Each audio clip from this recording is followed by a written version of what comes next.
Hey everyone, Seb here and welcome to a new video. Today I want to talk about something that might be a bit sensitive, but I do think that as an animal rights activist I have the responsibility to share this, especially since I've been seeing it more and more happening in the vegan movement when it comes to activism, especially online.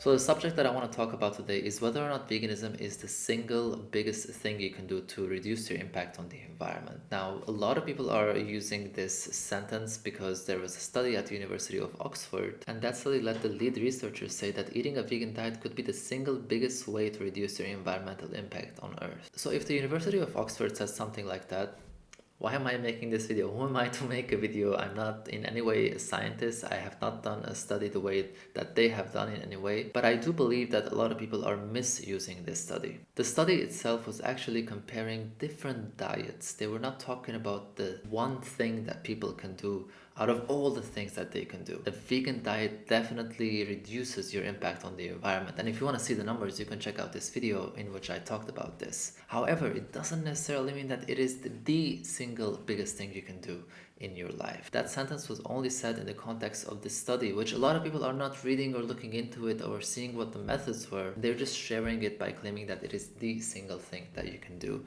that has the most impact on the environment. And just to show you, all we have to do is look at the study, and in the abstract itself, we see that it straight away talks about the environmental impact of food. They talk about farms, food processors, packaging types, and retailers. So if going vegan is not the biggest thing you can do to reduce your impact on the environment, what is? I looked into the numbers. Of course, I use studies and also the website Our World in Data, which recently I've been using in a lot of my videos because it's very well prepared. And I want to share something that is probably going to be uncomfortable, but it is a fact. The data is there, the science is there, and I think we should be talking about this more often. The thing that has the highest impact on our footprint on the environment is not driving an electric car or flying less or eating a vegan diet.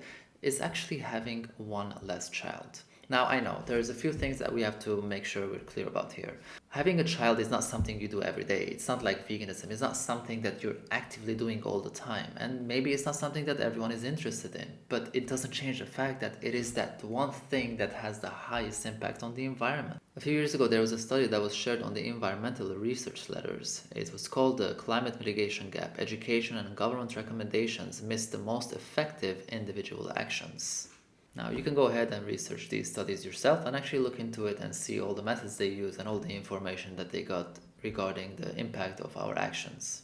So the study was looking into what the education industry or the government is doing in order to share about the things that people can do to reduce their impact. And while doing that, they found very important factors. For example, they say a US family who chooses to have one fewer child would provide the same level of emissions reductions as 684 teenagers who choose to adopt comprehensive recycling for the rest of their lives. Which means one family having one less child in the United States is just as much impact as 684 teenagers doing recycling for the rest of their lives. You can imagine the impact that they're having, of course. They also said, we recommend 4 widely applicable high impact, as in low emissions, actions with the potential to contribute to systemic change and substantially reduce annual personal emissions.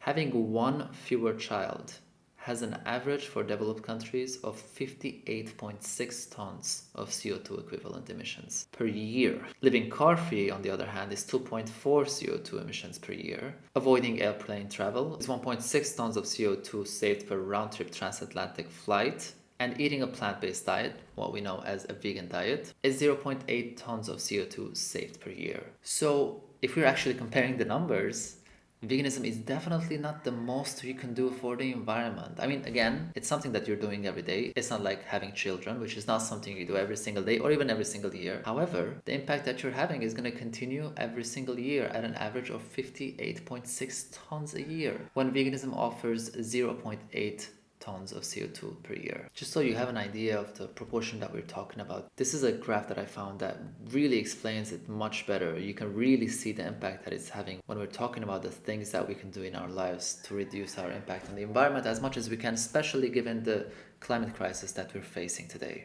Now, just so you know how legit this study was, the comprehensive study analyzed 39 peer-reviewed articles, carbon calculators, and government sources to quantify the most high-impact personal lifestyle choices in developed countries. So that is for the first research that I want to mention. Now I want to take a break and speak about something important. We're talking about developed countries, and we have to keep in mind that when it comes to the impact that we're having on the environment, there's one thing we cannot ignore, and that is the GDP of each country. There's a very strong link between the GDP and the environmental impact of the population of a country. And I looked into the numbers just to make sure I can explain this in the best way possible in the website Our World in Data. And I want to share just one example with you, comparing the GDP of the United States of America to the GDP of Malawi, and then comparing the environmental impact of one child in the USA to one child in Malawi. So if we were to look at this graph, which shows the GDP per capita from 1954 to 2006, we can see a very obvious rise in the GDP in the United States until 2016, and we can see that in Malawi not much has changed. Now when we go over to the graph that is talking about the per capita CO2 emissions, we can actually see that there's a massive difference between having one child in the United States or having a child in Malawi. Now these are just very randomly picked countries. You can go ahead and use the website and put the countries that you want to put and compare the results. This means someone can have, let's say, 3 or 4 children in an underdeveloped country that has a very low GDP, and they will definitely not have the same environmental impact that a family in a more developed country with a higher GDP would have with one child. So I don't want to put this as a factor. We cannot really ignore this factor when we're talking about the environmental impact of having a child. This of course doesn't take into consideration the ethical side of having or not having children, but that is a completely different subject. In this video, I only want to cover the environmental impact. Another study I want to talk about was published in the Proceedings of the National Academy of Sciences of the USA. And the research is called Global Demographic Trends and Future Carbon Emissions. And the reason why I wanted to look into this is to see what they believe would happen if we reduce the population growth. And the findings are very interesting.